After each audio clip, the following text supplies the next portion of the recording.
Welcome back to Talk of the Town. We are joined by AndyKohlhepp, Good to be here. licensed professional counselor.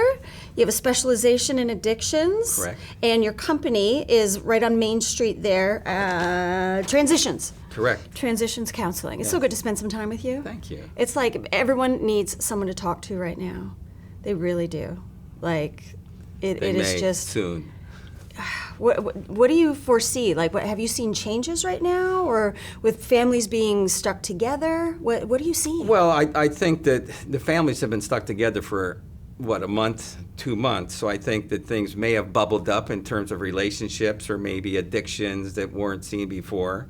So perhaps down the road, I'll see more marriage and family counseling, or people that have to handle the suffering of this COVID-19, because it varies from, oh my gosh, I can't play as much golf, to oh my gosh, someone died and I can't celebrate a funeral or do anything like that. So there's a big spectrum of how bad this is. It can be really a tragedy, and it can be just a minor inconvenience. Sure.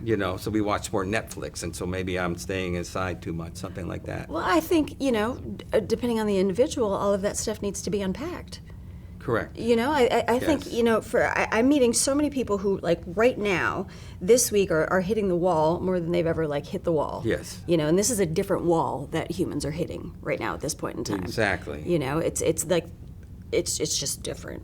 Well, we need social connection, don't we? We need to be together. We're geared to be together, and all of a sudden we're not together in schools, we're not together in our sports, we're not together even in our close relationships. Our kids aren't together at schools. So the little 7th grader or the little 1st grader that's living with me, he doesn't get to be with that gang of 7-year-olds that has a way of working. He's get to be with his grandpa. And it just isn't the same. It's certainly not the same. No. It's not a bad thing, but I mean, also feeling, and what I'm unpacking personally is just not being enough. There are just certain things I'm not the messenger for. There's certain things that are come out of and I am not the messenger. It's just not going to be heard by me. Right. And I'm also not, I'm insufficient for what some of those needs are, and that's really hard as a parent. Right, and I think it's important to know what we can control and what we can't. Sure. And obviously we can only control ourselves and our reaction to it. We can't control that they're running out of toilet paper. We can't control other people's social distancing, but we can control ourselves and how we react. Yeah. And I think what we forget sometimes in families is when we're forced together, is we think that we can just tell you what's on our mind really quickly, when in fact the closer in relationship we come with people, the more necessary are tact and courtesy. Being polite, giving people grace. Courteous. Yeah, I mean, it's really, we forget that. And we feel so like, forget well, that. I do the dishes all the time, and I do the cooking all the time. Well, you never do the dishes. Well, the dishes are a big thing. Well, I unloaded it. Well, you just put it in the sink. Why? How come you just put it in the sink? Why can't you just put it in there? Mm-hmm. And then how you load it. I mean, the dishwasher is an amazing thing of family dynamics. The dishwasher dynamic. I think I have a good title for a book for you. The dishwasher dynamic. It is. It's a big thing. It is. And the weight that certain actions have on the person doing it versus the person it's landing on. Right. Those can sometimes be where so much dissonance. Right. Because if I had any idea how much this was, if he had any idea how much this was landing on me, I am certain that he wouldn't do that thing. Right. Or vice versa. Correct. Right? Yes. And how do you say to somebody, how's that landing on you? You just don't even, sharing that vocabulary. Well, yeah, the essential. vocabulary is tough because everybody doesn't understand empathy and the words of empathy. And how are you perceiving that, or how are you taking that in emotionally? A lot of people don't quite know how to express that. Connect the dots. They don't know how to. But we can at least say, "How are you feeling?" or "How you doing?" and then listen.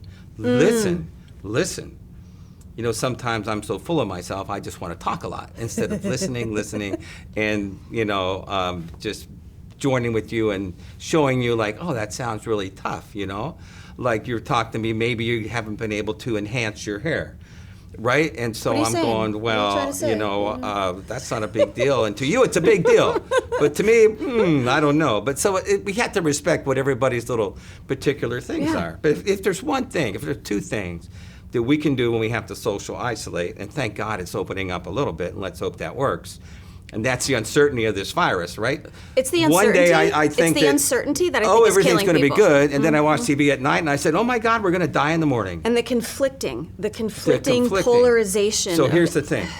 get outside and exercise. Get outside and exercise. And then the final thing, get outside and exercise. Yeah. So many of the teens that I'm working with, they're in their bedrooms doing video games all day and doing the social media thing, and it's just this whole world has become their world, their bedroom.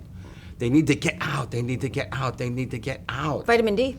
Vitamin D3, huh? Isn't that it? It's so important. Yeah. And a dear friend of mine says, move a muscle, change a thought. Exactly. Move a muscle, change a thought. And anything you do for your heart is good for your head. Absolutely. So the first thing you can do for mental health is start exercising, eat better, try to sleep better, eat something.